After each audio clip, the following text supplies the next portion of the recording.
What's up? I know it's been a while I didn't show my face on camera, but I have a good excuse. I've actually moved to a new place, which, it's a little bit nostalgic as I'm opening all my old boxes. I've discovered my old virtual reality headset. So I wanted you to follow me in this little nostalgic trip, starting with the Google Cardboard by Google. If you put your phone in between those little things here, you're able to just put it on your face and then look at immersive content like 360 videos on YouTube and so on. That's super useful. At the time I was working at IBM in the XR department, and I had a lot of clients that didn't have the budget to invest into bigger devices. So it was a good way to introduce them to the medium. Then we go into the Oculus Go.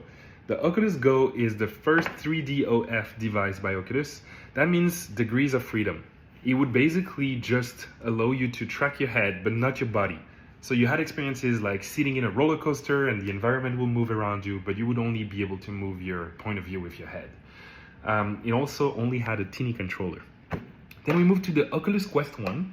The Quest 1 is super powerful. It was also different from the Oculus Rift, because fun fact, my first experience with VR was back in 2014 with the Oculus Developer Kit, which basically allowed us to develop interfaces like the first ever VR web viewer. I had a lot of fun doing that, but the problem was that the Rift needed a cable connected to the PC to be able to function. With the Quest 1, no need for cable, and same with the Quest 2. The Quest 2 is the evolution of the Quest 1. Better resolution, better RAM, just overall better, even better price. I also had the Gear VR by Samsung, but in the box it's not the same thing.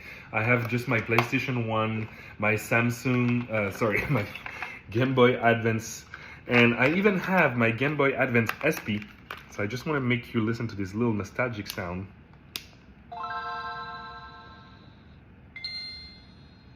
I love this.